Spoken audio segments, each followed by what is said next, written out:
2025 meeting of the Bay City City Commission will come to order. The clerk will give the invocation, which will be followed by the Pledge of Allegiance, which will be followed by a moment of silence for the tragedies of the last few weeks. Thank you.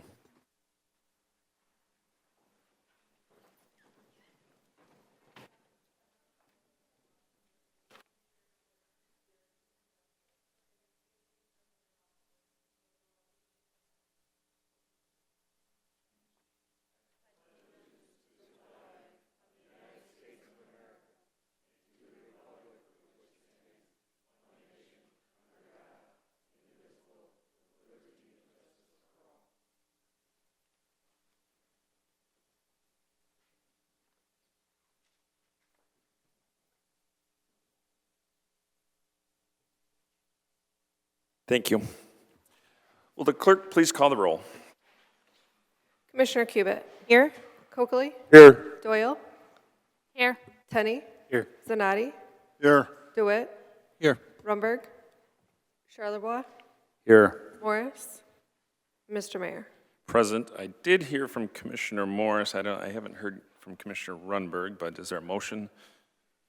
Commissioner Charlebois? Motion to excuse. All right, both commissioners? Runberg. Commissioner Runberg.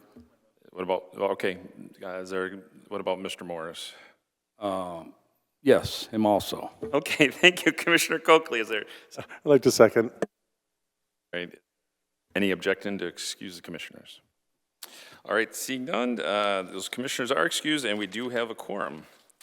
And our first order of business is the holiday lighting contest winners. Let's give yourselves a round of applause. All right. So what we'll do, this is always a fun time of year for me. I've done this about 10 times or so, and but not in this role, so pretty exciting. Glad you could all be here. Thank you for dedicating and putting up light displays and really beautifying the community and our city, so thank you all. And so we'll let each commissioner come on up here, invite your resident up, and say whatever you want about them. Yeah, you get to start. I'm going to give you the mic. Need help? I can help. Okay, thank you. All right, so I'm Laura Kubit from the 1st Ward, and I'd like to start with our residential winner. So could Amy and Kim from 2150 3rd Street come on up? And I'll have my business winners come up too, and then you can clap for them all, and we'll thank you very much. And I'll tell you a little bit about all the displays, so that's for you. Thank you. And I couldn't decide between our business winners, so I actually have two.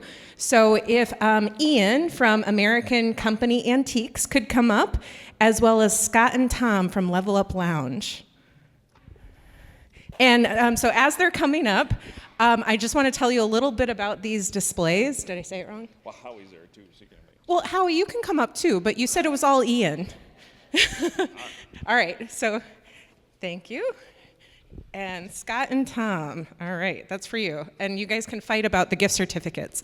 So I got a variety of gift certificates, including the American Antiques, and Level Up Lounge is still working on their gift certificates. So the little pastry shop, which is in the same building, and the city market, definitely go check them out. But so first off, very cool Snoopy display, which was themed, which I really appreciate. Very vibrant. Your neighbors are also all decked out, so I appreciate them too. So thank you very much. And for Level Up Lounge, it was this really intricate Lego display. So if you haven't seen it, go check it out. The window's on Adams Street. It's very cool. Like all these different little Christmas trees and ice fishing and Santa displays, and very cool. I know it must have taken a tremendous amount of time to put together. And then Ian, oh my goodness. So go check them out. It's 912 Water Street. So their window display, it's like every gift from the 80s, and I'm a millennial. So this window was everything I ever wanted for Christmas, like in display, including the light, what's it called? The light? Light Bright, yes, Light Bright. They didn't have a Cabbage Patch doll, but they had all kinds of other stuff. So that's very fun, and go check them out too. And I talk too much, I'm so sorry, but thank you so much. Congratulations, First Ward. Thank you, Commissioner Cubit. A true politician, she likes to talk. All right, come on up, Commissioner Coakley. going to be hard to follow that up. Residential winner, 220 Center Avenue. Christopher, I don't know if they're here tonight. Nope. And the business winner was the Saginaw Bay Trading Company. They had a wonderful window display and all the way through. You can see there's a little competition going around on that corner there. Yours just really stuck out to us. Got your little gift bag. But the missus and I went through and we looked through it, and it was actually really struck home with us, and nice job, and highly recommend stopping by and visiting it. Thank you. Yep, thanks. Thank you so much. Commissioner Doyle, come on up.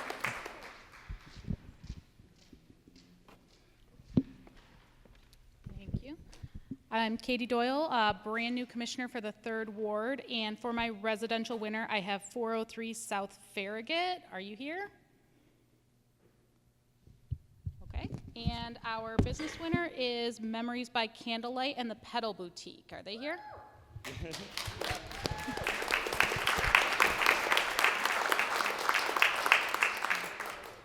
Thank you so much for your beautiful display every season, every holiday, every celebration. It's always so gorgeous, so I'm very proud to be able to give you an award for it. All right, well, I'm glad that we can make you proud to do that, because we love doing it, so. Yeah, it's beautiful. So thank you so much. Thank you. Thank you. All right, Commissioner Tenney.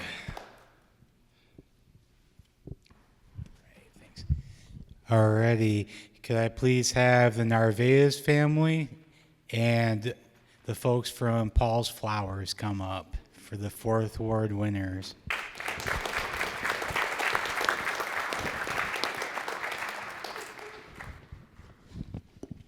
So I'm going to do the easy part first and just give them their stuff before I try to put into words how beautiful their stuff is. So here is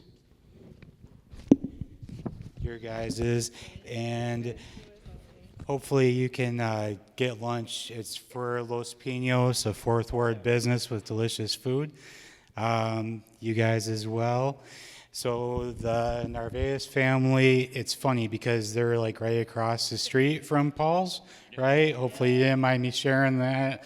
But anyway, I promised the 4th Ward constituents of mine that I did drive around the whole doggone ward.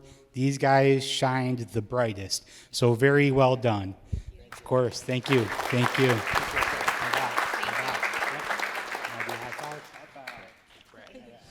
All right, and when it comes to Paul's, they decorate for a living, so of course their business looked the best in the 4th Ward.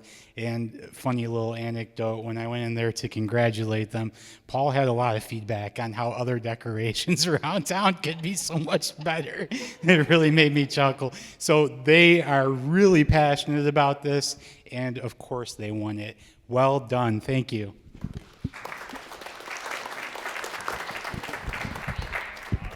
Thank you, Commissioner. Commissioner Zanotti, come on up.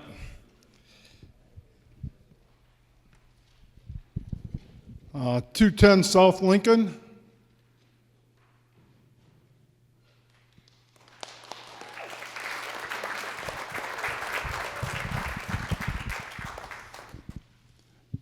Congratulations. I don't know, they did a nice job, but they must have great neighbors, because every time they added something, I got another call that I should recheck it. So thank you so much. Thank you. And then 2491 Bala Drive.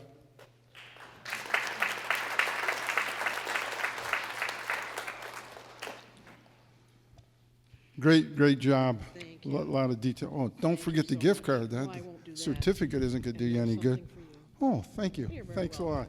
Good job. Thank you very much. And give me a call in February. I'll help you take that stuff down. Okay.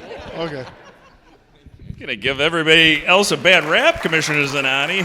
Commissioner DeWitt.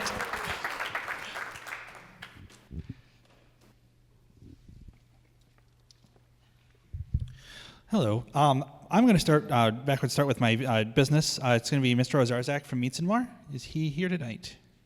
I don't see him in the audience. I can drop this off to him tomorrow. But he graciously doubled my offer. He's my business winner. They have a Santa and some lights in the green space where Meady's Barbecue seating is in the summer, and he recolored his floodlights and everything. He did a pretty good job for that. So he doubled the certificates that I got for the residential winners. So congratulations to Mr. Ozarzak and the Meats and More crew. For the residentials, first one is 500 Polk.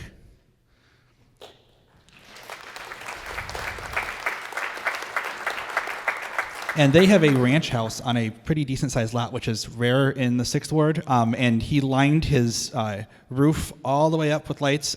Before the ice showed up, it was very visible. I have not been down there since the ice covered everything. Hopefully it's still visible. But that was really cool. So I have that, and yours is in the middle here, I think. And then I also have 1207 South Winona.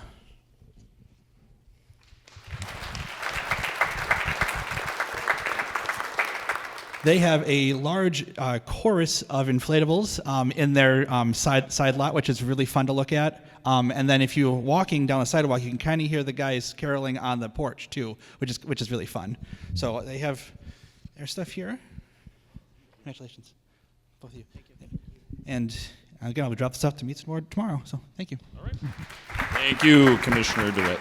All right, Commissioner Charlebois.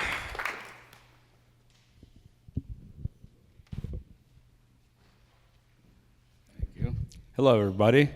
My first one here is for residential. It's for the Schuart family. Is anybody here from there? Schuart family? Okay. And the business one goes out to Clements Electric. Anybody here from Clements Electric?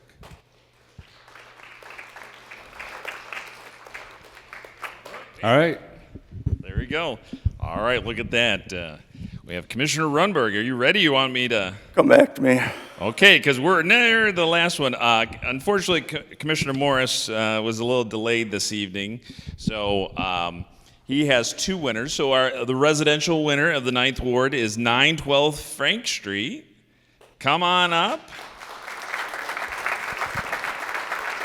It is a great yard display. I was able to, and I went by all the winners, right? And, you want to talk about your inspiration? Growing up, every year was my dad and I really wanted to win our ward, and we were honorable mention, so I just kind of continued the tradition of that, and my son and my daughters both helped me set it up every year, and we try to add something new every single season. Awesome. Congratulations. Commissioner Morris is going to get you a Blossoms gift certificate one way or another. And so he's got to sign this, but we'll get your certificate and Blossoms card. All right. Congratulations. And then the business winner is Fletcher Oil Company, and he's got a display. Hey, there he is, Bill. Come on up.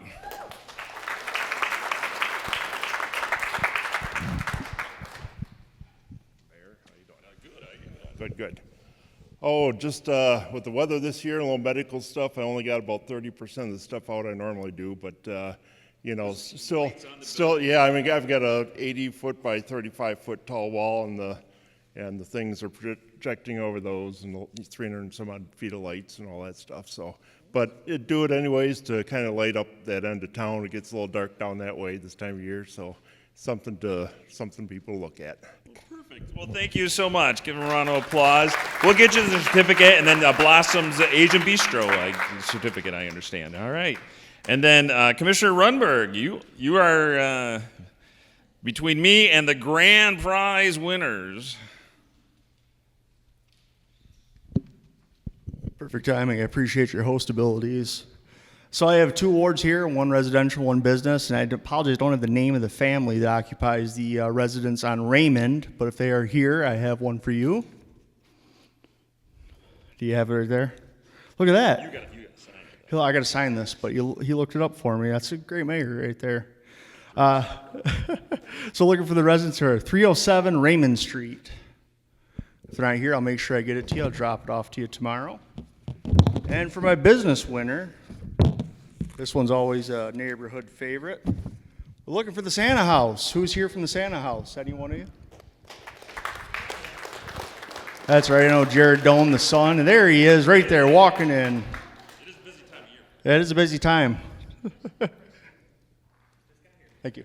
I got to sign this for you, Jared. Here, entertain the audience. I'm not the best entertainer. The hours of the Santa House, Monday through Friday, 6 to 8:30. Bonus hours on Saturday or Sunday, 1 to 4 and 6 to 8:30.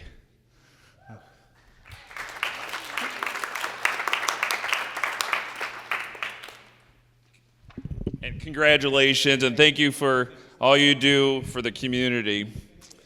All right, round of applause for all the winners. And so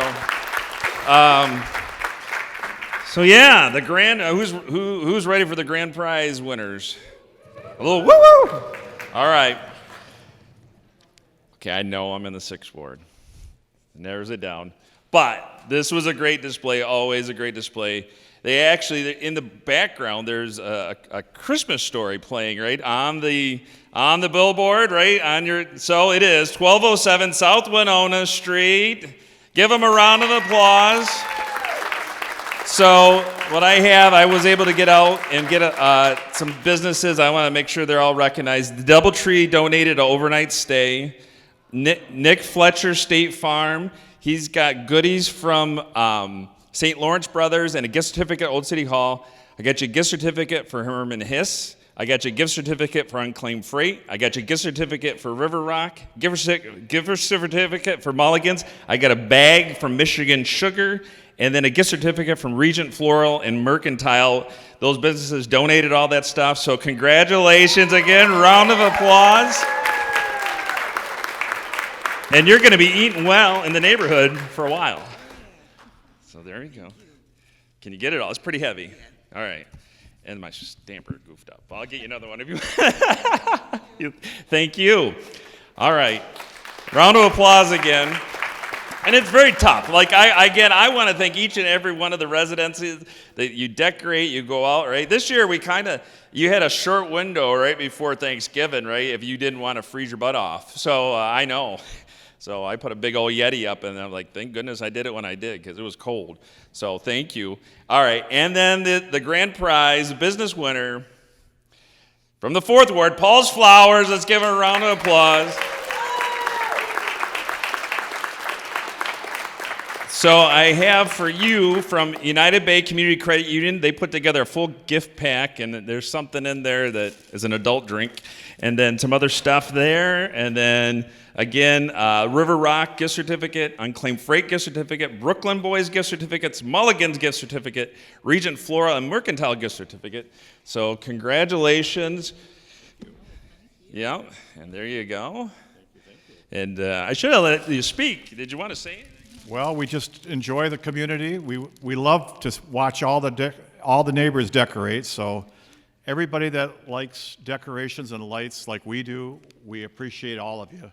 And all the businesses go out. So I mean, we're happy with our neighbors, especially by the flower shop. They did a great job again this year. All of the lights really look beautiful. So. All right, give yourselves all a round of applause. Thank you, thank you, thank you. And I'll look forward to next year's.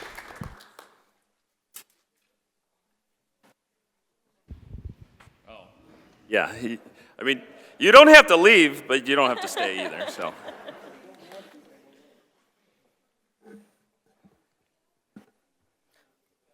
All right. Well, the folks go, and I hope everybody has a happy holidays. Thank you. Take care.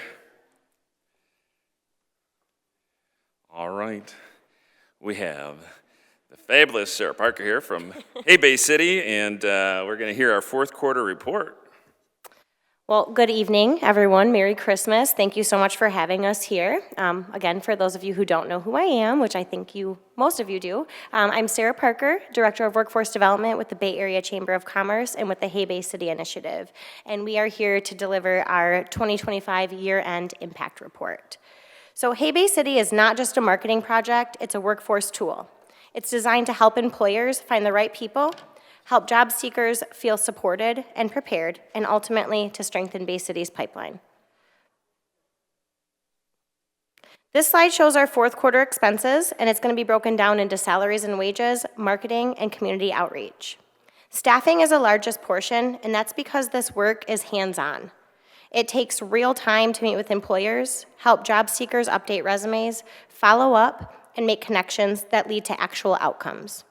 Our marketing dollars are also very intentional. They're not general advertising. They're focused on job visibility, employer recruitment, talent attraction, and storytelling, ultimately getting the right opportunities in front of the right people.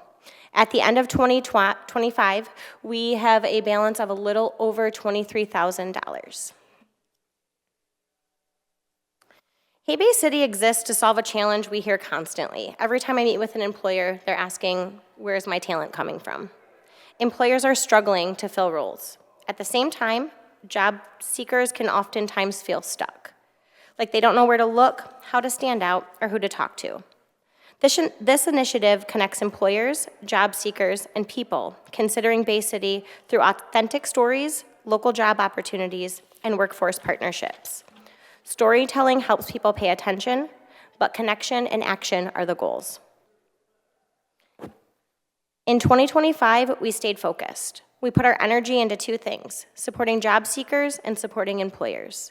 We did that on purpose, because when these two groups connect more effectively, the entire community benefits. These numbers here represent real engagement. Over 61,000 job views tells us that people are actively exploring Bay City opportunities. Apply clicks, resumes received, and applications show intent and action, not just someone stopping and scrolling by. And I do want to acknowledge something important. Workforce is not a straight line. Some people view jobs for weeks before applying. Some need help building that confidence or strengthening their resume first. That's totally normal, and that's why the support piece truly matters. This testimonial is one of our favorites because it speaks to quality. A lot of employers have been telling us that they get flooded with applicants through national platforms, but many just are not a fit. What we're hearing with Hay Bay City is producing stronger alignment, resumes that actually match what the employers need. It's not just about filling jobs fast, it's about helping employers find the right person, which reduces turnover and saves time. So why does all of this matter? It's because when businesses can't hire, growth and economic development slows. And when people can't find opportunity or don't feel connected to it, they leave. Hay Bay City helps to close that gap. We're supporting employers in real time, helping residents access opportunity, and shaping the perception of Bay City as a place where people can build a future. This pipeline is something that we've kind of worked on, and it shows how we think about the work, because we don't expect people to just jump straight to results. Awareness starts with stories and visibility. Interest shows up when people click on jobs and start exploring. Engagement happens when they reach out, get resume support, or connect with an employer. Outcomes are the results: better readiness, stronger candidates, and hires. This model is built to move people forward step by step, not to just create impressions.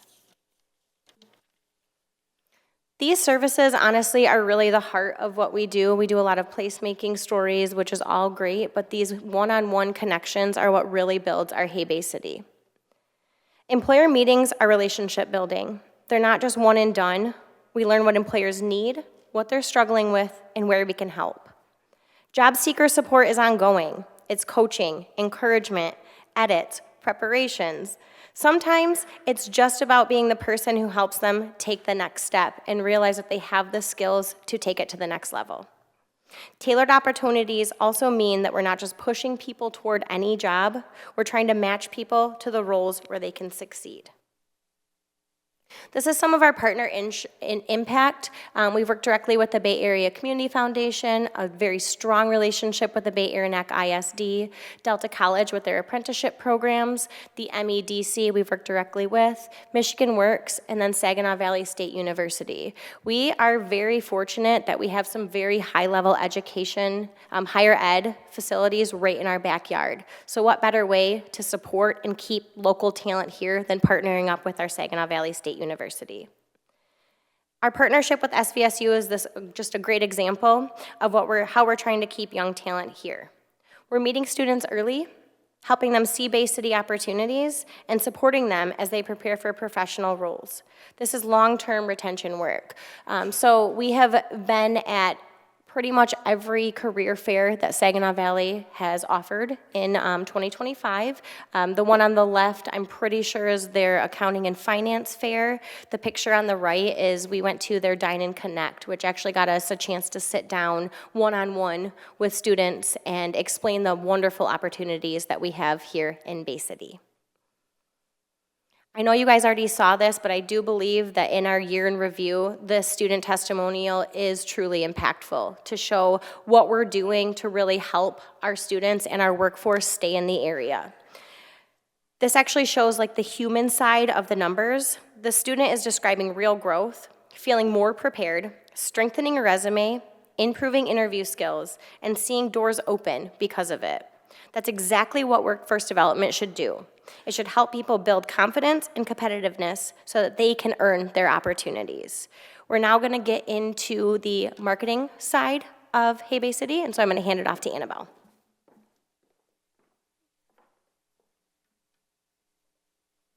Good evening, everyone. My name is Annabelle Schweiger. I'm the Marketing and Communications Manager for the Bay Area Chamber of Commerce in Hey Bay City.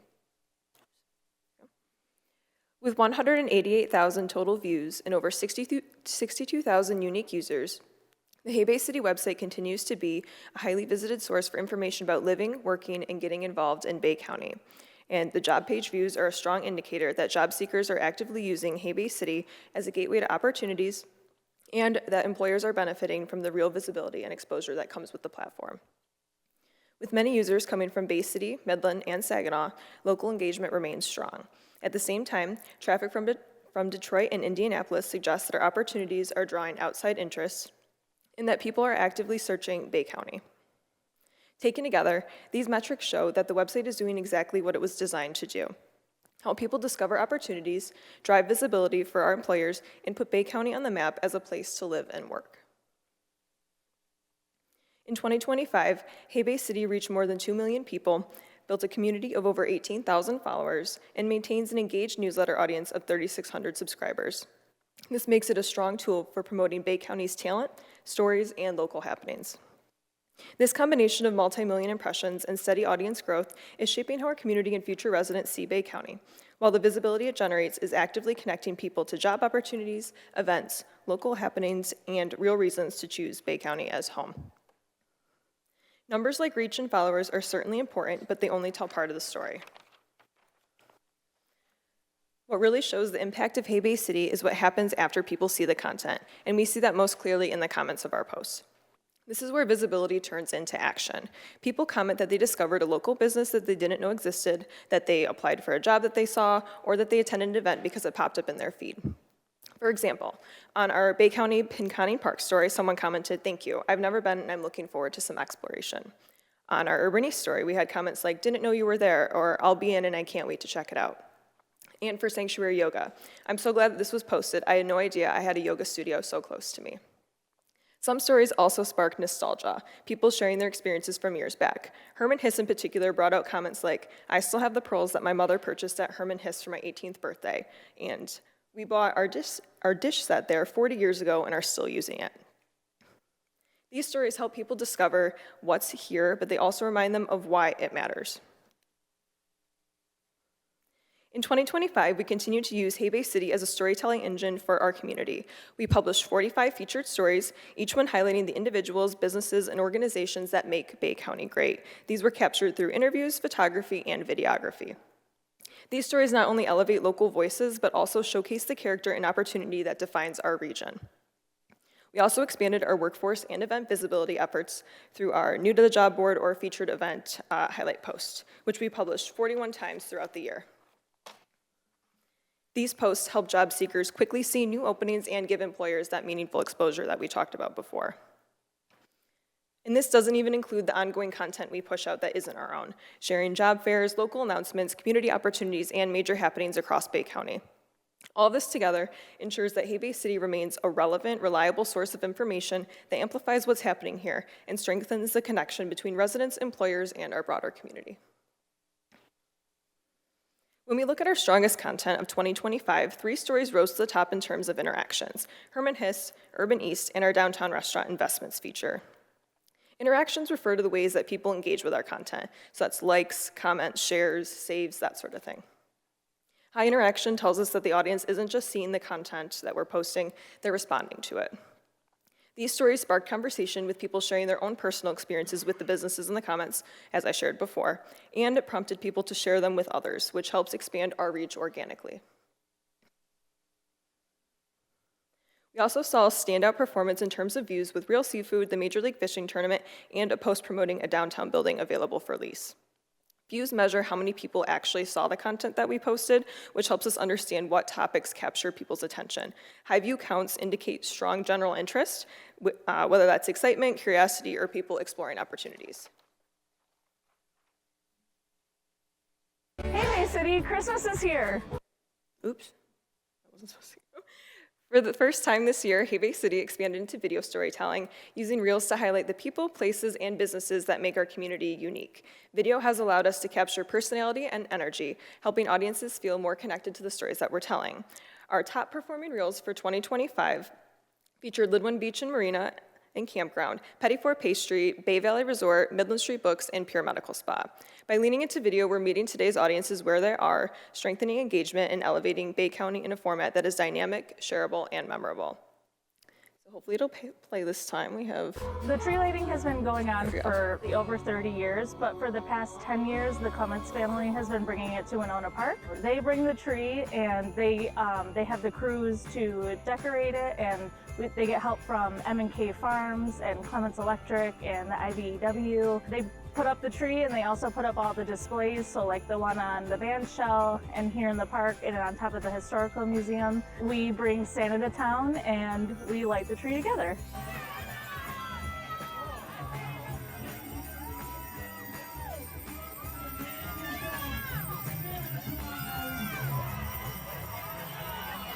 Santa's arrival is one of the favorite parts of my job, is just seeing everybody be able to come out and enjoy Santa for free. You know, they get to sing and dance and meet with Santa and get some hot chocolate. It's just a really exciting night to kick off the holiday season.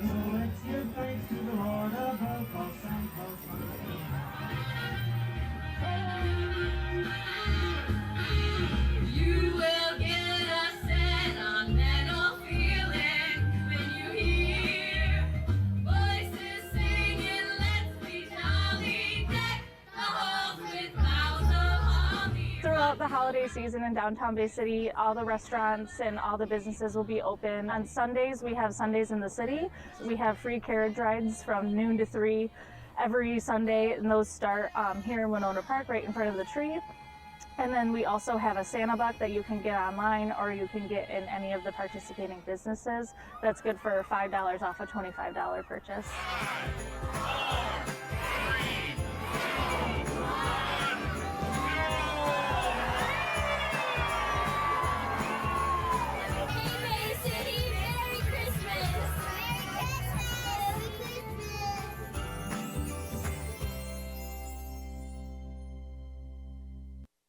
All right, so that was an example of some of the video content that we've been doing. We posted that a couple weeks ago for the Downtown Bay City tree lighting.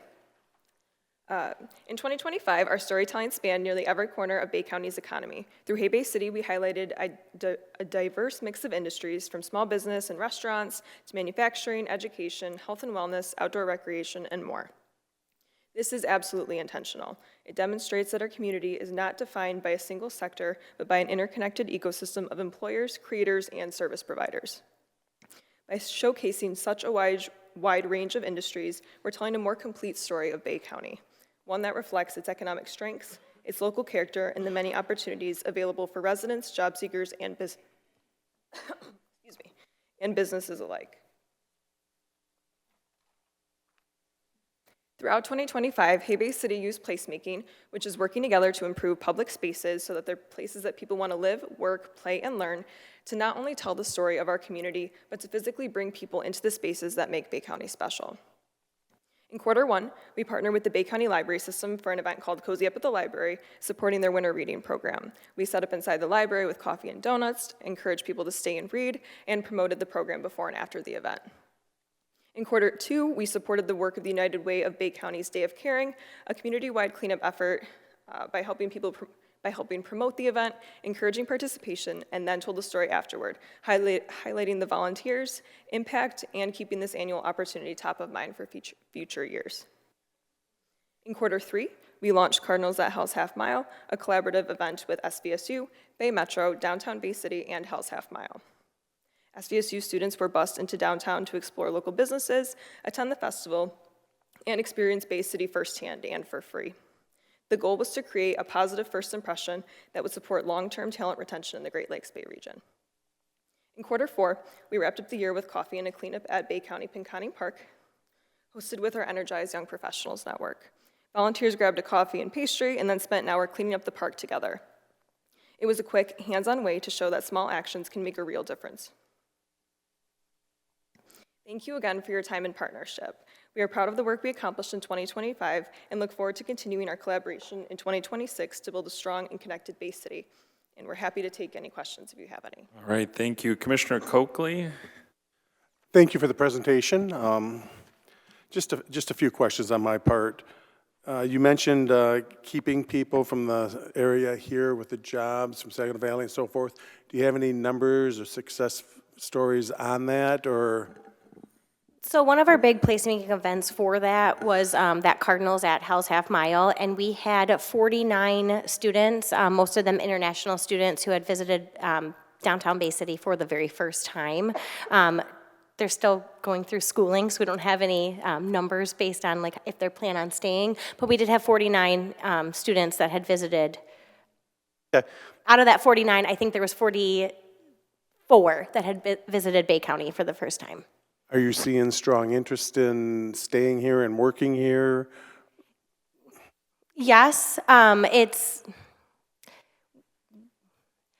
kind of a hard question to answer because what we have to work on is making sure that there's opportunities for those students. So part of that conversation lies with our business owners to make sure that the students that are going to school right now, that there's opportunities when they graduate to stay here. So that connection is ongoing.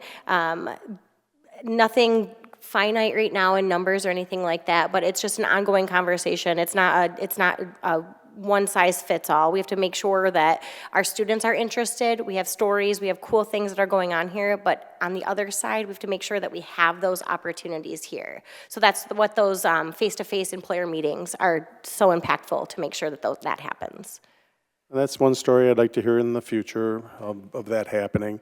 I do see that we're still doing Detroit, Indianapolis, and Ashburn. Are we getting any feedback from those three cities with the advertisement? Are we getting anybody coming up here? Do you plan to go to any other large cities? I did have something to say about your earlier point about the success stories, and I won't call myself a success story. However, I am not originally from Bay County, and I found my job with Hay Bay City. I'm originally from the Thumb area. I was an SVSU student looking for jobs because I knew I wanted to stay in the area, explore it a little bit more, and I did find my opportunity through Hay Bay City, my job at the chamber. So I did just want to share that. Awesome. As well.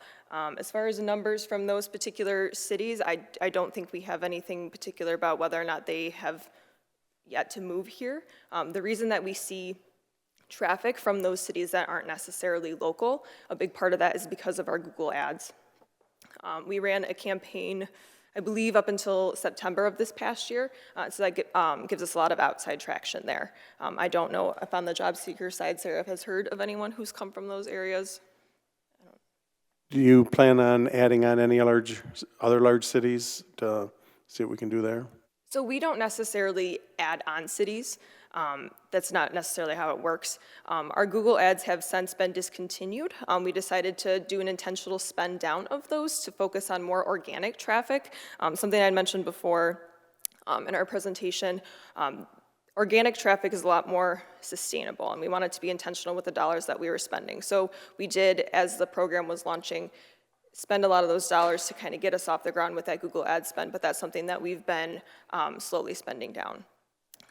The Indianapolis and Detroit ones are where a lot of our users actually are. Ashburn specifically, a lot of A lot of cloud infrastructure is located in Ashburn, Virginia. So while that number shows up in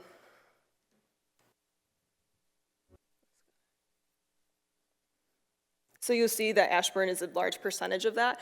A lot of our users aren't actually coming from Ashburn, it's how that infrastructure is set up. And so I could omit it from this, but because it's such a large number, I did want to show that that is on there. So those users could be coming from local areas further out. We don't necessarily know that, but because that number was so big, I did want to leave that on here, but just know that a lot of that traffic isn't coming from Virginia itself. All right, thank you, and thank you for the presentation. All right, thank you. Commissioner Rundberg. Thank you, Annabelle and Sarah, for being here and presenting. I know that we have other partners in the city that are not as prone to coming and updating us, so I really appreciate you coming before us. Just a comment and then a few questions here, a handful of them anyhow. First off, I wanted to really thank you for tracking the high engagement interactivity posts that you've had on here. I think that was a question I've had in previous presentations, is what's caused the spike in traffic, and it's nice to see that kind of content that's thriving. My first question is, as I'm sure everyone's aware, especially since we haven't had federal numbers to really give us an indication on what the job market's looking like, I'm curious, out of the first 3 quarters compared to this 4th quarter, in your data, how has the job postings looked in the trajectory? Has it gone down? Has it gone up? Is it about the same? Do you really see much comparison between the first 3 quarters? Honestly, it's been pretty steady. It hasn't fluctuated crazy one way or another. I'm actually really impressed at how steady it stayed. I think in this last quarter we did jump up just a little bit with it, but I'm actually very impressed with how steady it stayed. That's good news for our local area. I appreciate that, Sarah. The next thing I wanted to ask is if you could just expand a little bit, since you're up there, on the tailored opportunities. I saw you had another step in there that was still in progress, and I assume they're kind of dovetailed together between the tailored opportunities, whatever that next step was that you're still working on. Are we talking Yeah, this one or this? one more. There you go.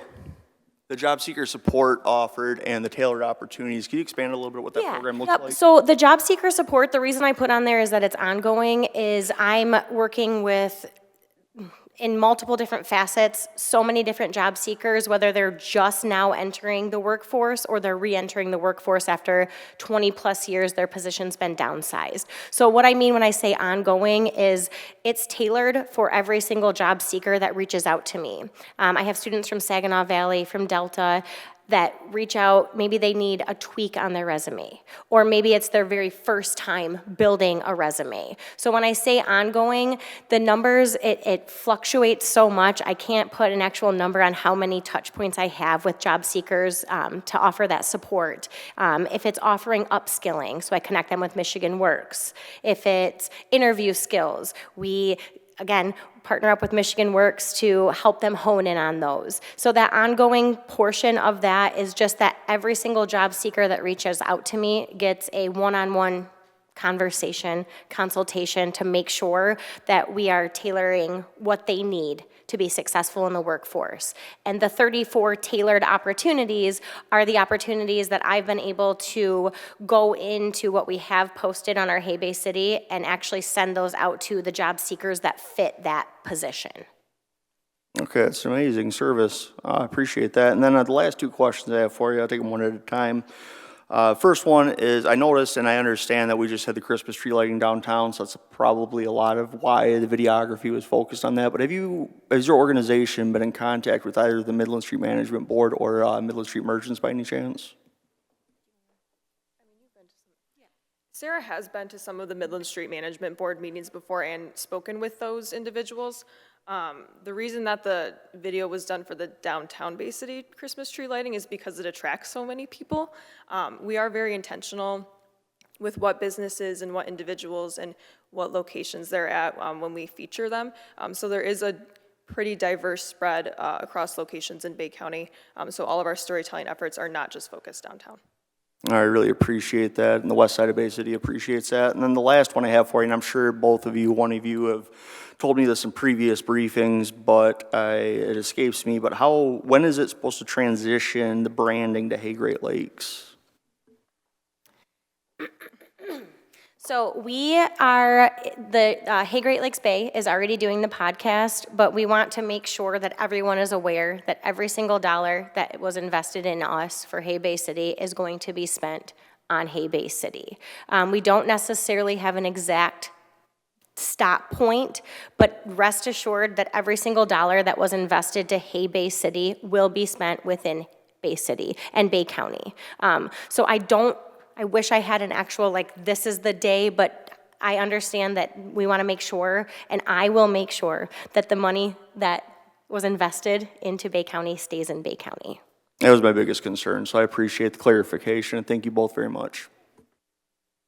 Commissioner Cubitt. Yeah, thank you both so much for your work and for the presentation. I guess to follow up on the transition planning, I think the idea is that the website and all of the amazing content is going to live on, and I don't know if there has to be a particular deal about who's going to pay for that or host it or like the expenses there, but I think you've told us in the past that all of that content will stay there, and that somehow, hopefully, there will be linking between the sites for some of the like job boards and. Yeah, we're not going to just let it be a dead site. We're in conversations to make sure that when the transition takes place, it's a super smooth transition to where you go to Hay Bay City and you're not just like, error, there's no longer a website here anymore. So we are, again, this is something that we've built and we have a lot of pride in it, and we do not want to see it just die. We want to make sure that the transition is smooth, and those videos, yes, we will be able to reuse those videos for Bay County and for Bay City.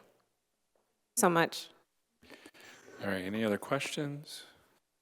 Again, thank you, Sarah, Annabelle. I always appreciate you coming in and talking to us. You know, our future is dependent on bringing youth, bringing folks here that want to stay, locate, start their families here, because we know over the next decade or so, statistics show Bay County, we're what, around 100,000, they're projecting somewhere around 80,000. That's pretty significant decline, so we need to continue to keep it at the forefront, to have these kind of conversations to try to attract people here, so thank you.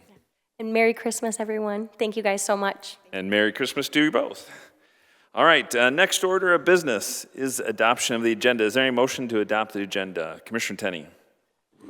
Move to approve the agenda as presented. Is there a second? Commissioner Coakley. Second. Thank you. Do any members of the commission wish to add an item on the agenda? Commissioner Runberg. Yes, I have an item to add. I don't know if the clerk can distribute it between the other commissioners. I apologize for being late.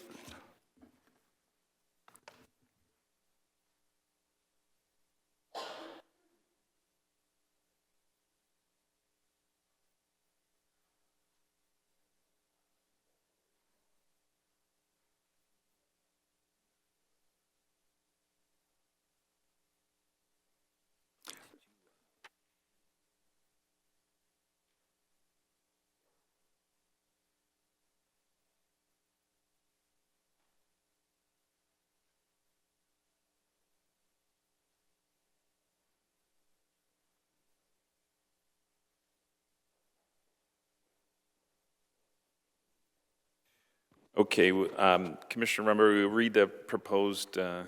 So this is Bay City Resolution, Water Affordability, December 2025. Whereas Bay City residents, like those in most Michigan cities and townships, will continue facing increased water, sewer, and stormwater charges levied to ensure safe drinking water, sanitation, drainage, and clean waterways. And whereas an estimated 3,130 Bay City households, or 6,976 residents, living below the 200% of federal poverty level risk water insecurity when their drinking water and sanitation bills are unaffordable, and that 21.5% of all Bay City residents live below the federal poverty level, as do 20.6% of children and 26% of households earning less than $2,500,000 a year. Whereas the Bay City Water and Sewage Department needs a stable revenue stream to ensure safe drinking water and clean waterways, and whereas when some residents cannot afford their water bills, other customers must pay more for theirs through debt service, rate hikes, bonds, and/or loans to meet the water system's revenue needs. And whereas during the COVID-19 pandemic, only 529 of the more than 1,807 Bay City residents who fell behind in their water bills were aided by the City Commission's participation participation in a state program to provide a 25% credit on their water and sewer bills, whereas researchers estimate that at least 7,407 Bay City households would benefit from a statewide program that would help residents with monthly bill discounts and provide more than $1.7 million in water gap payments to the water department. And whereas a recent public sector consultant study estimated that 371,522 households statewide are under 200% of the federal poverty level, and if only 40% of those households received help in keeping their water on, it would require roughly $65 million. And whereas the Michigan legislature appropriated only $5 million in statewide water assistance for fiscal year 26 to help residential customers, and whereas there are no federal programs or funds to states to assist residents in paying for unaffordable water bills, now therefore be it resolved that the City of Bay City supports the statewide water affordability package, Senate Bills 248 through 256, that help ensure residents can consistently afford their water bills by capping them at no more than 3% of income for those living below the 200% of federal poverty level, and by providing shutoff protections for vulnerable populations. Be it further resolved or finally resolved that the City of Bay City supports increased state appropriations to assist with water bills until the statewide affordability bills are fully enacted. Is there a second to that? Commissioner Tenney? Second. Okay. Will the clerk please call the roll on the amendment to the agenda? So this is just to add it. Commissioner Cubit? No? Coakley? We're just adding it to the agenda to discuss again. Correct. Yes. Doyle? Yes. Tenney? Yes. Zanati? Yes. Dewitt? Yes. Rumberg? Yes. Charlebois? Yes. 7 yes, 1 no. All right, that has been adopted to the agenda. Is there another one, Commissioner DeWitt? Mine is much shorter. Mine is just to clear up the commission liaison appointments with 3 new members and the inability of me to make mine, unfortunately, making some changes here. So I'm going to read it as, you have a question before I start? Just add it to the next agenda. So, I mean, you could do it this way, but it's up to you. Do you have a preference? Because I can wait if you. Why don't you just add it to the next agenda, and we can have it on the actual agenda and vote on it that way. Okay, we can do that too. All right. Commissioner, if you could send that to me, I'd appreciate it, and then I'll get Yep. it on the agenda. Okay. Anything else? All right. So will the clerk please call the roll on the adoption of the agenda as amended? Commissioner Coakley? Yes. Doyle? Yes. Tenney? Yes. Zanati? Yes. Dewitt? Yes. Rumberg? Yes. Charlebois? Yes. Cubit? Yes. 8 yes. Okay, the agenda for this evening has been approved. The next order of business is the consent agenda. Do any members of the commission wish to make a change to the consent agenda? All right, seeing no one, again, the next order of business calls for public input on the consent agenda. This is the opportunity for citizens to remove an item from the consent agenda for consideration on the regular agenda. If anyone in the audience wishes to make a change, please come to the microphone, print your name on the registration sheet, state your name and address for the record and the item you wish to have considered on the regular agenda. Okay, seeing no one come forward, the next item of business is public input. Oh, I am sorry. Motion on the consent agenda. Yeah, I just skipped right through that. All right, Commissioner Tenney. Move to approve the agenda as presented. There's a second. Commissioner Renberg. Second. Roll call, please. Commissioner Doyle? Yes. Tenney? Yes. Zanati? Yes. Dewitt? Yes. Rumberg? Yes. Charlebois? Yes. Cubit? Yes. Coakley? Yes. 8 yes. All right, consent agenda has been adopted, approved. All right, now we're on to public input. Under the rules of the City Commission, each speaker will be allowed 5 minutes to speak. Commissioner Coakley will serve as the timekeeper. We do ask folks, speakers to be respectful in addressing the mayor and commission. Public input is one-way communication, and the mayor and the commissioners cannot answer questions at this time.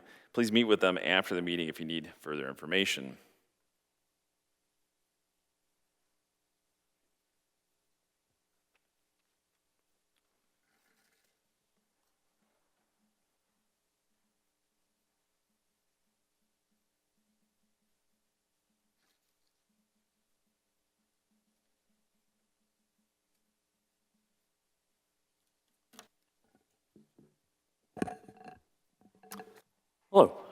Tom Hardy, 1904 10th, 3rd Ward.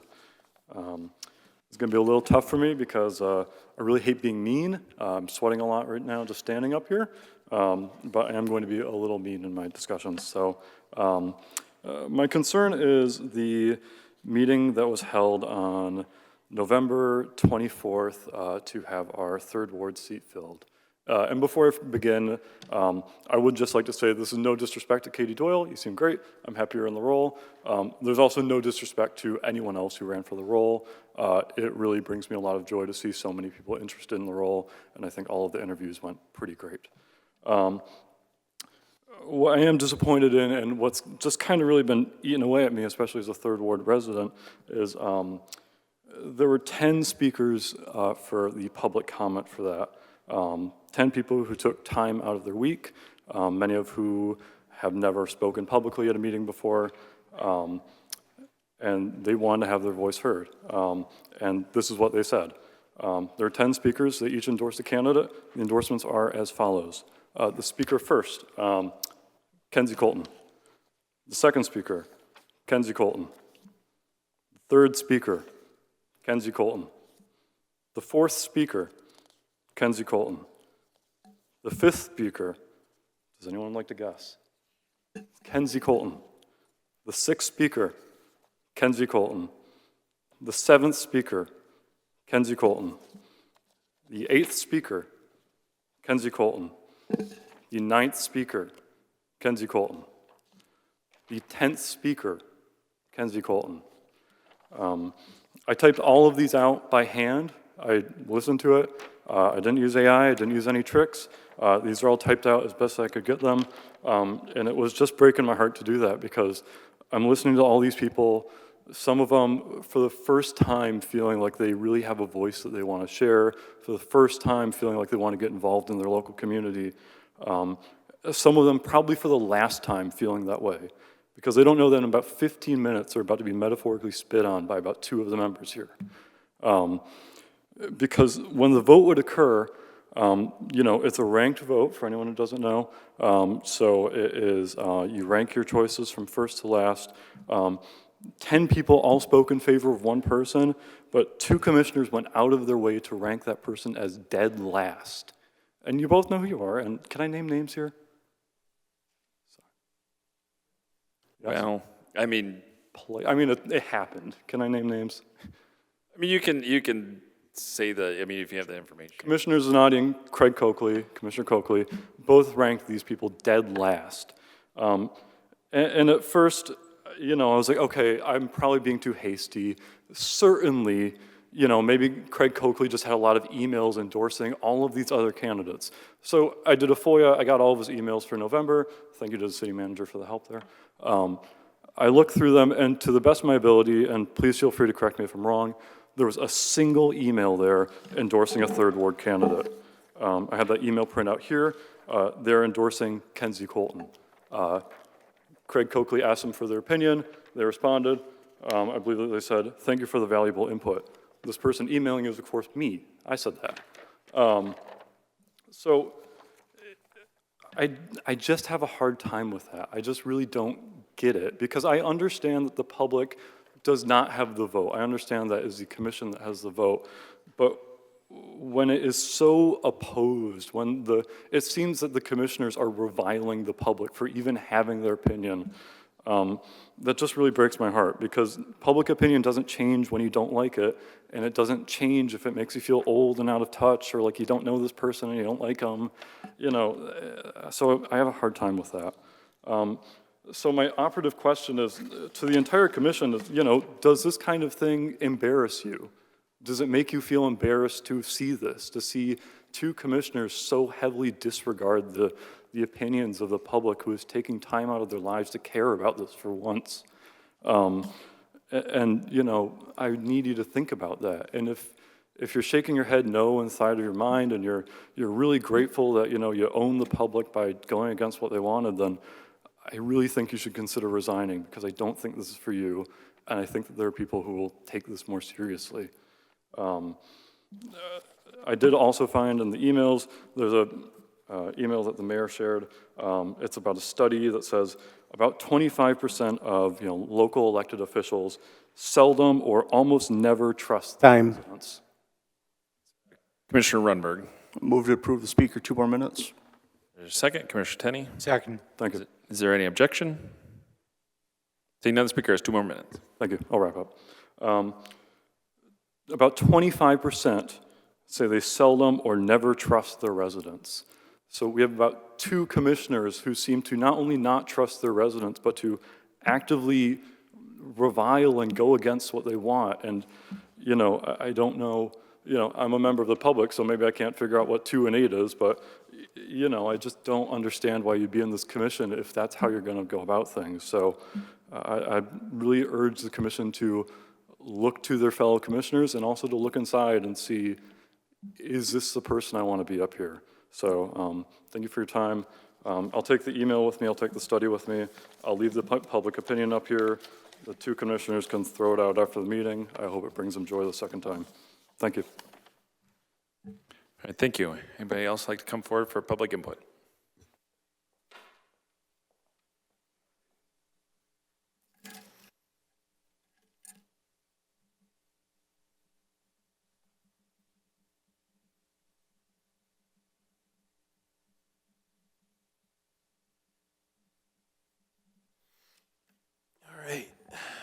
Good evening. Sam Fitzpatrick, 1805 South Grant Street.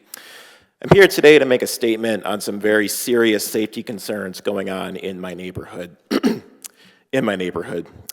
going to withdraw the names and address of the people presumed to live at said house that's causing issues in my neighborhood. My fiance and I purchased our first home here in early 2024, and we absolutely love the area, and we intend to stay here long term and to continue to invest in our home. However, in the year and a half we've lived there, we've had to make numerous 911 calls in our neighbors that are directly next door. These issues have ranged from domestics, what appear to be drug deals, property damage to vehicles such as windows being smashed out at this address, people running to our house for help from this address to escape violent situations, others trespassing on our property, and as of this date, there have been 2 shootings at this residence within the past 2 months, so since Halloween, basically. The house seems to attract a lot of folks, kids and adults alike, who do not live there. Who actually lives there is a guessing game day to day. The police have responded to incidents at this address, and we have spoken with them for statements multiple times. This is not at all a complaint towards our public safety officers. As a resident of the 5th Ward and as a citizen of Bay City, I am reaching out as we are near wit's end. Aside from safety concerns, there are issues with loose animals, code violations, blight, and trash. We're very concerned for our own safety and our neighbors and would like to know if more can be done or if more should be done and how I can help. This is not only, as I see it, this is not only a safety concern, but a quality of life concern for my neighborhood and the city. This is a beautiful neighborhood. It's affordable. There are many young people and young families moving in, buying homes. I would hate to see one single house ruin that. I believe if the city wants to attract more people, we need to ensure we are caring for the residents that are already here as well. Thank you. Thank you. Anybody else like to come forward for public input?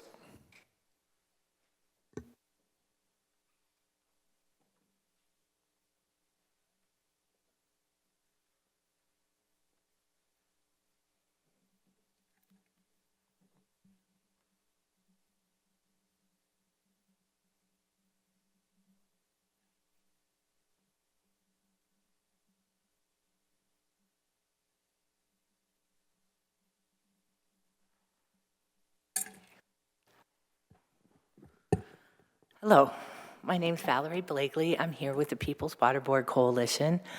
I actually live in Detroit.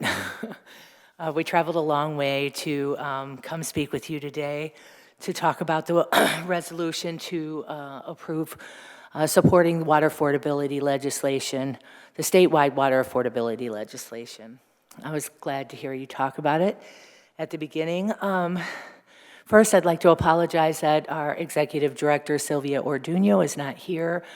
She's under the weather, but we were really, really happy, Nicole, my friend Nicole and I, to come today and speak to you. I really appreciate you taking the time to listen.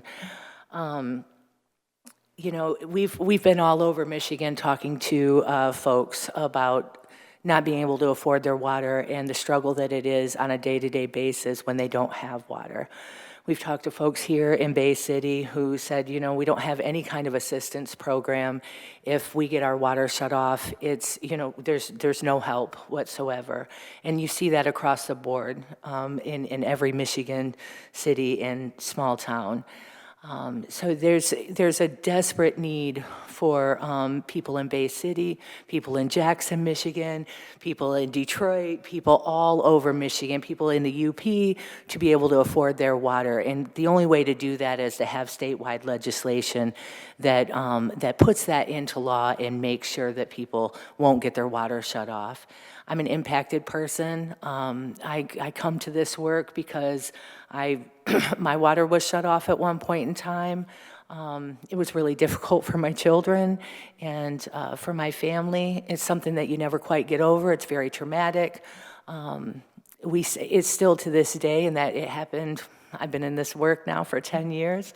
It happened 10 years ago, and I still, anytime that I think about it, I can still feel the trauma in like every cell in my body. And I don't think that anybody should ever have to go through that. So I really appreciate you, you all deliberating and thinking about the support for the statewide water affordability. And I know that it's really difficult to make decisions when it comes to your water system and making sure that it's running properly, right? But in this, we have to take care of each other, and I know that you're in these jobs, that you're in this position to take care of each other, to take care of your constituents. So I really, really appreciate you considering it, and we hope that you approve it. Thank you so much for hearing me. Thank you. Anyone else like to come forward for public input?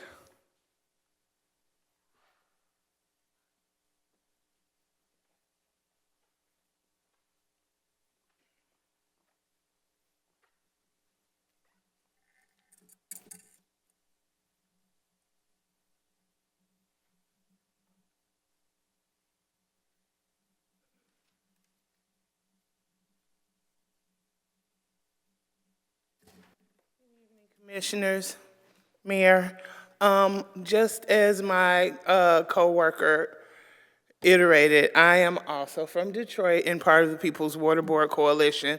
I am also an impacted person who dealt with several issues around water, coming back to Michigan, displaced from Hurricane Katrina, and then falling right into the midst of the massive water shutoffs that occurred in Detroit. I understand this from a perspective that a lot of people hopefully will never have to have. I understand this from the perspective, as my coworker mentioned, of the trauma, but not just the trauma to myself and my family, but the sheer risk that I look at to all the residents across this beautiful state and definitely across the beautiful city of Bay City. Knowing that just not having water in your home is grounds for removal of your children, your elderly, or your disabled that you care for in your home is devastating in and of itself. But knowing that we're in a state that's known as the Great Lakes State, and we have any resident in this city or any other city across Michigan that is forced to live without water, not because they are unwilling to pay, but because they can't afford to pay, is a travesty to being called the Great Lakes State. I implore upon you, and you all seem to really care about your communities and your wards, that you really take this resolution, review it, and vote for it, to push it, to help push with this statewide legislation. This is vital to people's living. This is vital. We've had people that we've both witnessed that have literally died because of their water being shut off, that are still fighting from 2014 to get their children back because they're considered neglectful and unfit, not because they didn't try to feed their children or they didn't try to take care of the people in their household, simply because they're poor. And that is something that me as a person, just at the most basics of being a human, cannot allow to happen to another human if I have anything in my well-being and power to do something about it. And I hope that you all think that same way about humanity and push this resolution through. Thank you. Thank you. Oh, I'm sorry, did you state your name on the record? Oh, could you just speak into it gets recorded just so we can have it for our permanent record. Thank you, I appreciate it. Again, my name is Nicole Hill. Thank you so much. Yes, sir. Okay, anybody else like to come forward for public input?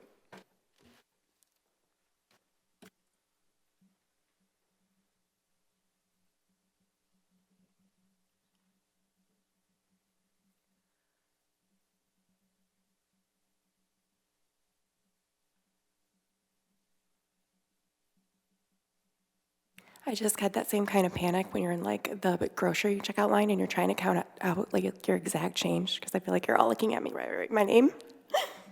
Okay.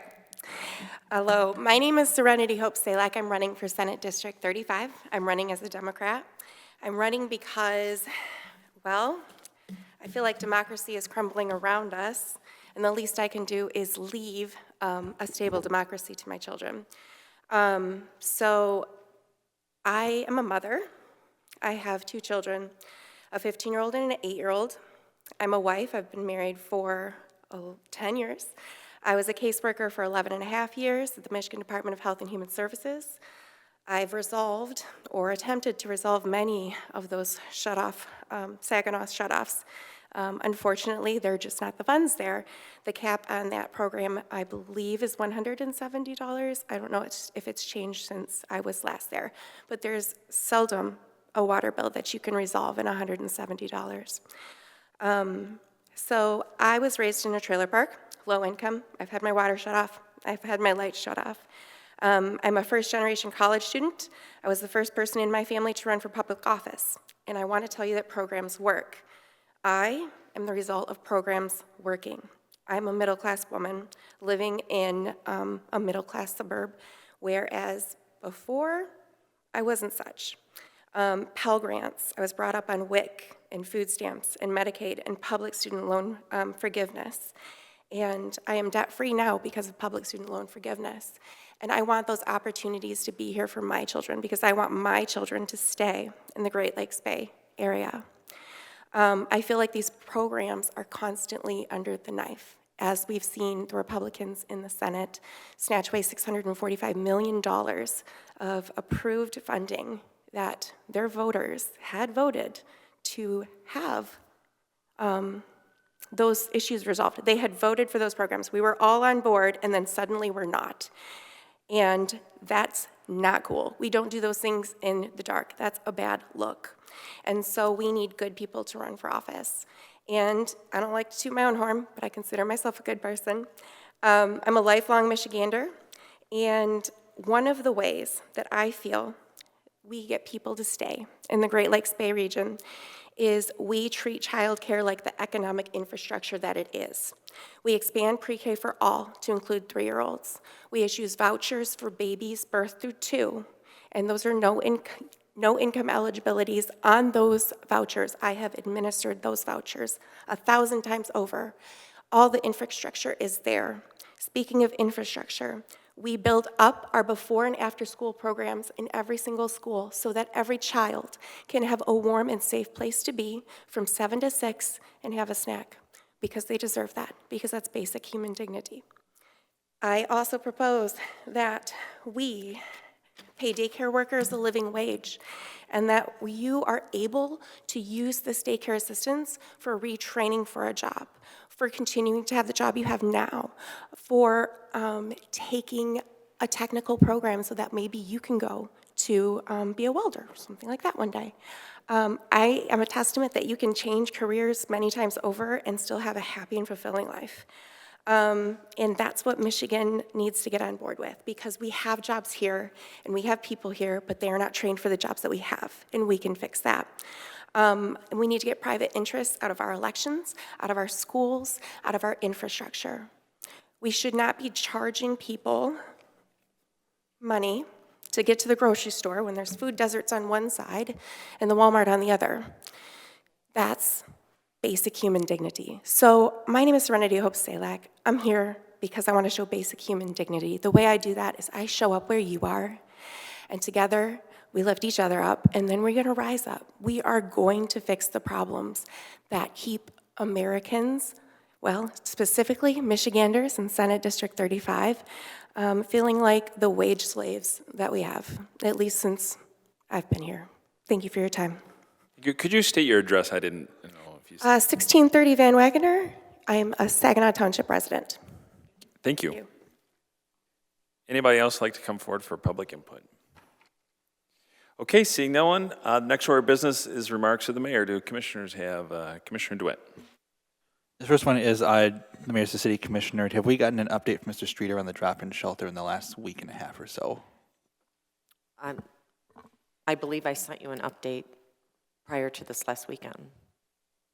I was looking like we haven't gotten anything like today or anything. You haven't gotten anything heard from him today or? No, the last update I sent you was on Friday. Okay, I'm just, because we are now at the 15th, so I'm just hoping that something comes up that it opens faster than we can. Right, but what I sent you, I don't know if you read it, it's not going to be till January.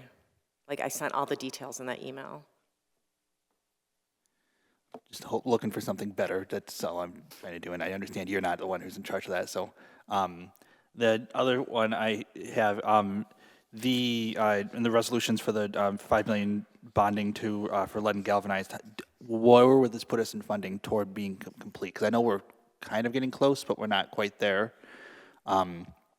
Is this going to be the last tranche that we need, or are we going to need another one after this, do we estimate?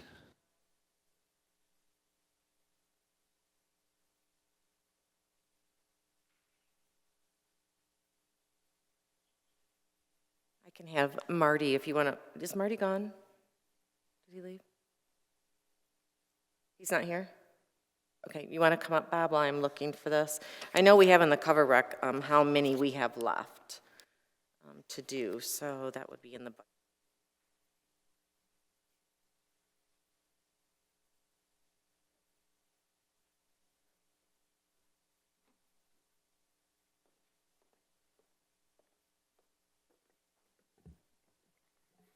So we are standing at about 3,200 lead service lines left. With this, we're hoping to get about 500 services out of this money to knock it down to whatever. 3,200 minus 500 puts us down in the 2,000 range. No, this will not complete it at all. The one thing that's taken place is costs are escalating, wages are escalating, everything's escalating. That's rising the cost. So every time we get a grant or put budgetary towards these services, we're getting less and less because the projected numbers are increasing every time. So we're doing our best to go after this. We weren't supposed to get this. We actually opted out of this because they changed the criteria, which actually put us in no money range. But along with us and a lot of other communities that did the same exact thing, we ended up being first on the list for this being a disadvantaged city, so we acted on it. All right, cool. That kind of answered my follow-up question, because I remember something about us not going a certain path, so that does answer my questions. Thank you. All right, thank you. Commissioner Coakley. Just a few things. We had another infrastructure meeting, went over the different funding options, bonds, millages, and what we need to do to possibly pay for this. Staff came up with some numbers for us. They're going to revisit them and come back with them. We also discussed possible locations for Fire Station 2, since the current location is not a viable option right now. Both pros and cons, and some pretty good input on that. We also talked about how short-handed we are, where a lot of our fire trucks are going out there with one man in them, and looking into the option of adding personnel so we can, just for the safety of our firefighters. It's just not safe for them driving those trucks by themselves without somebody else in there. And we also talked about the Fire Station 5 and different options there that we can look at also. all in all, pretty good meeting, and I'm not sure if we set a date for a second one as of yet. We did, I think it was off the top of my head, January 17th, maybe? I'll have to revisit it, and public is welcome to. It is in January. Yep. Public is welcome to come to the meetings. Lastly, just wanted to wish everybody happy holidays, no matter what you believe. Be safe, and take care of the loved ones. Thank you. Commissioner Tenney. Thank you to the chair. Just very briefly, I mirror a lot of community members' frustrations and colleagues' frustrations about the drop-in center not being open. I understand it's not necessarily in anybody's control. A lot of things were based on asbestos being discovered, right? That said, we do have a lot of folks in our community who are indeed our neighbors because they spend their days here who are not housed. Because we're a compassionate community, I implore every community member, every colleague of mine, every city staff to please be creative and bring ideas to the table so we don't have people freezing to death in this weather. Secondly, whether you celebrate Christmas, Hanukkah, Kwanzaa, or nothing at all, I hope you do feel some love and joy and spend some time with folks this holiday season. And to those city staff who are going to be working shifts during the holidays, a special thank you to you. And for a myriad of reasons, I know the holidays can be tough on many folks. I want to remind everybody about 988. You can dial that number if you're experiencing severe depression or having any suicidal ideations. And that is all I have. Thank you so much. All right, thank you so much. Commissioner Doyle. Hi, I just want to take a moment and both inform, if anybody was unaware, and thank the staff at the Dream Center who did choose at the last minute to open for Saturday night, where I hear there was 7 people that found shelter out of the cold that night. I've also been told that following up for Sunday, they made sure that everybody who was out in the community that they were aware of and could make contact with were properly equipped with cold weather gear to ensure that they were safe for the night of Sunday. So again, just big thank you to the staff at the Dream Center. They really stepped up where no one else did. So just thank you. Thank you. Anybody else? Commissioner Runberg. Yeah, just to piggyback on my colleagues from the 3rd and 4th Ward, to thank the Dream Center for the efforts that they put forward during some of these cold nights that we've had. But I also wanted to tie that to folks who aren't familiar with them, the blessing boxes that are throughout the city, there's the short filing cabinets. It's kind of like take an item, leave an item at your your leisure. Right now they're looking for things like a pack of gloves, hats, hand warmers, those little disposable guys that you can crush and heat up in your pockets, things like that. Folks don't always make it into things like the warming centers, and we unfortunately do have an unhoused population in our community. And something as little as finding a bottle of water with a pack of ramen and a cup goes a long way. So things like that, if you do see one of those boxes, take a moment, take a look in it, and see if there's not something that you might be able to part with that's non-perishable. I appreciate that. All right, thank you. Commissioner Coakley. Could you share those locations with me, and that way I can get them out there on my social media also, please? Yeah, absolutely. I'll get those to you. All right, anybody else? So thank you all for your comments. Yes, I do want to also echo the sentiments about the Dream Center. I'm always in constant contact with Pastor Mary, and then Pastor Aaron goes out, does the work, and we actually have a lot of other groups that are doing work to try to help our unhoused in our community. So thank you for everybody doing that. I did sign on to a statement that the mayors sent HUD regarding our continuum of care grants. They're looking to change those package of funding mechanisms that help folks stay in stabilized housing. So it's a concern to mayors around the country. So I signed on to that asking them to continue the funding as is because we're going to see more on house folks if they do make those cuts that they are proposing.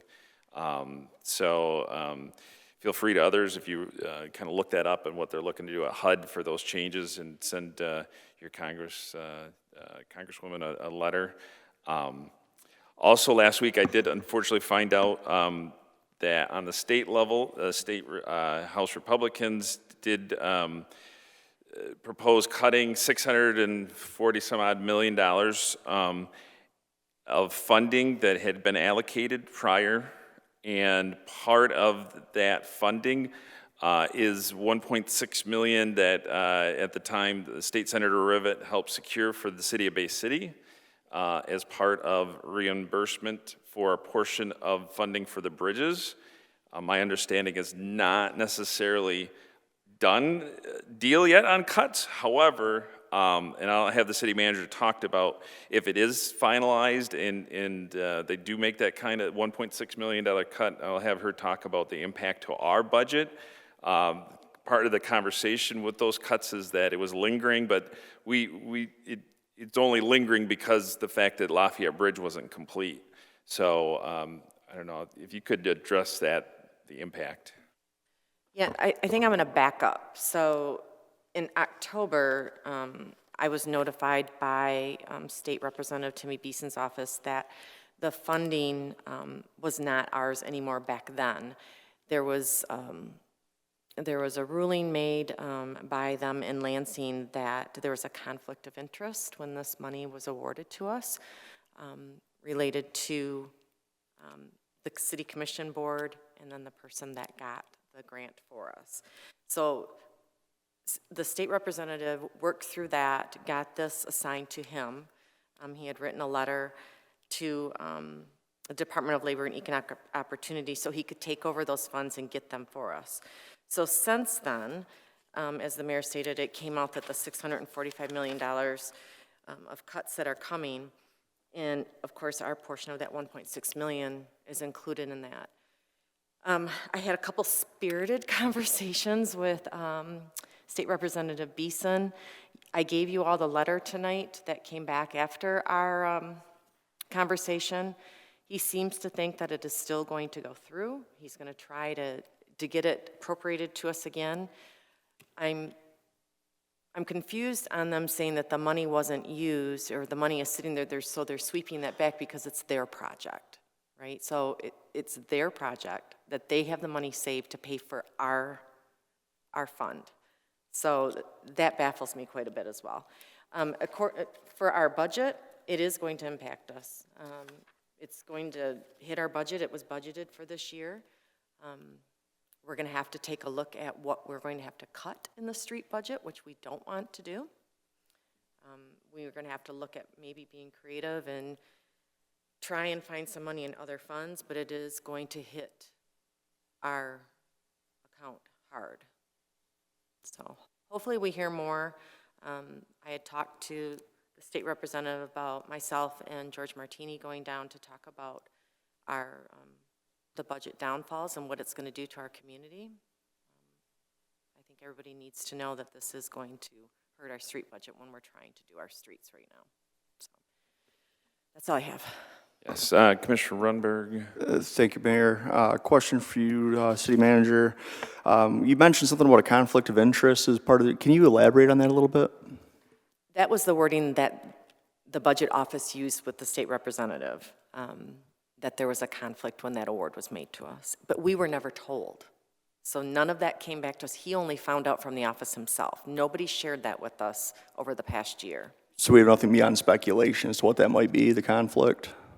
I can get that from him if you would like. Yeah, out of curiosity, I'd like to know what their justification is for ripping that away from us. Thank you. You're welcome. Thank you. And I would also be willing to go down and testify since in the initial conversation about that funding and how to do it, I was at a meeting with that staff of the 35th Senate District, and I advocated strongly for that funding, and we know the impact that it's going to have. And, you know, the reality is we know the streets are bad.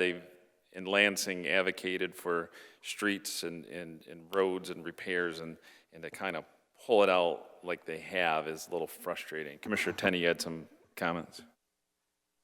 Yes, thank you to the chair.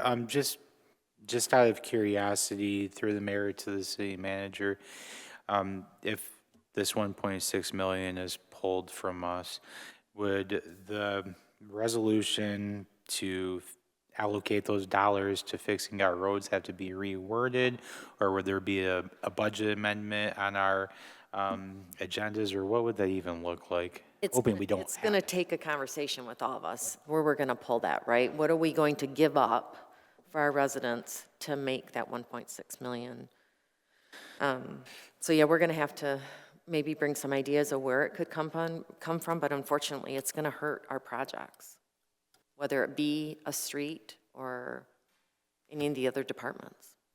You're saying it definitely is getting pulled from us. It's not an if, it's when. Yeah, if you read that letter, I don't know if you want to scan down to, I have to get my glasses on, of where he intends to put that funding back in with no strings attached. So that's what him and I need to talk about, because I need to know what that is involving. Well, intentions don't always lead to outcomes, as we all know, so I'm going to encourage everybody who's tuning in and everybody in the audience to pick up the phone or email our state representation. Thanks.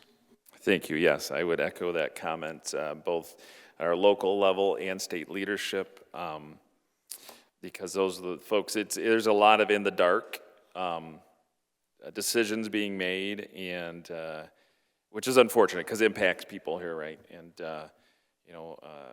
we know that we are significantly short on road and street funding, and to make these kind of last minute changes, to me, is unacceptable. So I hope people in the community feel the same way. Last thing, I do want to mention, we opened our meeting with a moment of silence. There was two issues that happened. I shouldn't say issues, but, the shooting at Brown University, and then, in Australia, the anti-Semitic attack. I think as a community, we stand against hate of all forms, and hopefully we, support those that stand with us against hate. It shouldn't be acceptable at any level, and we need to support each other as a community. So, all those our Jewish community members, we stand behind you and support you, and I know I talked to a few folks that have been really feeling it this year as a result of that. The start of Hanukkah happened yesterday, and so my heart goes out to those folks. That's all I have. Manager, you have any other? I want to add to the conversation about the funds that are being cut down at the state level. It also is going to make an impact on a very large project that we have going here in the city of Bay City. He was informed as well that he is out there on the chopping block, and that the funding for that is really important for him to make his deadline. So we do have a contractor here in town that has a very large housing development going right now. So I just wanted you to hear that as well. The only other thing I have is Debbie Kiesel and I today, we had a little conversation this afternoon about what some things that city employees can do to help the Dream Center, since we have a number of people going down there. So after the first of the year, her and I are going to tackle the donations. We're going to try and get all of our city employees to give blankets and coats and gloves and what have you. Pastor Mary does need those, and so we're going to try and help her on that forefront. So once we start it, if you would like to contribute to that, the commission, I will let you know, and you can contribute to that. It'll be after the first of the year, though. All right, thank you. All right, next order of business.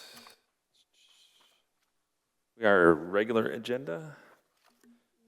Okay, next order of business, regular agenda items. Will the clerk please read the next item of business? The last item is Commissioner Runberg's resolution that was added at the beginning of the meeting. All right, is there a motion? Commissioner Runberg? Move to approve. Is there a second? Commissioner Doyle? Second. Discussion? All right, Commissioner Tenney? Thank you. Just very briefly, I agree with the speaker during public input that it's important to call ourselves the Great Lakes State, and have this natural resource in our backyard surrounding us, and still having folks struggle so much with very little help. Oftentimes, there are organizations out there who do help. You can call 211 to find out who can help. I know those resources are often very, very limited, though, and I feel as if water is a basic human right. Additionally, this is effectively, and I'm not dogging my colleague out, this is a letter of support. That's all it is. I think it would behoove us to get behind it. Thank you. Thank you. Commissioner Kubit. Yeah, I am very well aware of the struggles with affordability, and I've helped many a client as a civil legal aid attorney tackle these very issues. And so I want to be clear that I understand how important they are, and using the various tools, whether it be state emergency relief or adult protective services funds, or when there were other COVID-related funds, or if there was necessary to probate an estate or call 211 and get a local church to help out. There's lots of different things to try and attack these issues, or holding landlords accountable for paying water bills in a mobile home park. But it's also incredibly complex to figure out a new system. And I guess my initial objection about even voting on this tonight is because I also very much believe in due process and the ability for everybody to be meaningfully heard. And you know, to give everybody else in the public notice to weigh in, to fully read the proposed bills, which anybody can on Michigan, on the legislator.mi.gov. And I'm frantically, like, while trying to listen to the meeting, you know, read through the current status to try and educate myself on the status of this bill package, which is a distraction for trying to actually participate in the current meeting. And so I know that we've had some interest about these bills, and I've been kind of researching and keeping an eye on them, but I wasn't thinking we were voting tonight. I'm not sure, and I don't know if anybody can speak to this, about whether or not this is on the schedule to be voted on by the end of the year. So it looks like the last thing is on November 5th. It was referred to committee. And so I don't know if there's a plan, you know, or is this something that is likely going to have to get reintroduced next year, in which we have plenty of time to talk about it in more detail, to go through the suggested ways about how to fund this really big deal project, which, you know, I'm all for. We can do hard things, we can figure it out, but there's a lot of little moving pieces to think through, because you don't want to just support something because it sounds good. You want to make sure that all of the dots are, you know, you have everything lined up so that it doesn't fail. So I just think there is a lot to discuss. I want to thoroughly prepare. I want to thoroughly vote on it. It didn't seem like there was any sense of urgency. And so I would just like more time to give this the time that it deserves, and have the public have more of an opportunity to come and speak on it if possible too. All right, Commissioner Runberg, I know there's a couple other commissioners who want to speak to it, but since she's asking to pull it back. Yeah, and I'll give the other commissioners an opportunity to speak before I move to table this.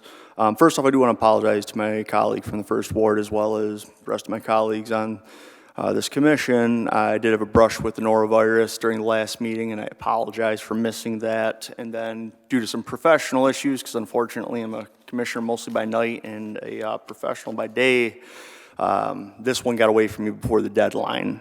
So I do want to give everybody the opportunity, because Commissioner Kubit is correct, there's not a sense of urgency on this as far as the legislative process is going at the state level to review the Senate bills that have been proposed. So with that said, if you want to circle back to me before or after the other commissioners have their comments, I'd be happy to table this. All right, Commissioner, if he's willing to table it, do you want to have this dialogue tonight? Commissioner Coakley was on the floor. Yeah, I'd like the lawyers to, I support this. I just want to make sure everything's right within it. like Commissioner Cubit said, if we can circle back, that would be good. But like I said, this is something I do support. There's just a lot here to it. There's not a lot that puts us in any ways, but just want to make sure it's right. Okay. The only question I had is the impact citywide. I know on the electric rates, we have low income. There's a 95 or 99-cent charge statewide, and they helps. Is there a similar process what they're proposing on the water? So there really should be vetted and have that discussion and dialogue, in my opinion, to the residents would be aware that this potentially would create additional surcharge. It would be good for the community, but I think we should have that dialogue. So are you going to make a motion to table this so we can put it on a regular agenda?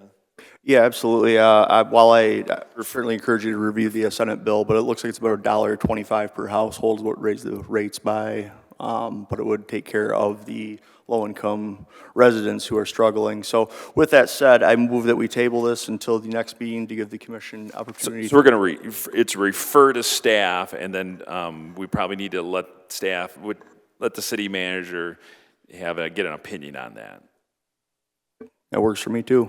Okay, just like that. All right, is there any objection to is there a second to refer? All right, Commissioner Kubit? Second. All right, any objection? Okay, we'll refer it to staff so the manager can look at it and look at the impact. So, is there any other business before us tonight? All right, seeing none, Merry Christmas, Happy Hanukkah, all the happy holidays, and see you next year.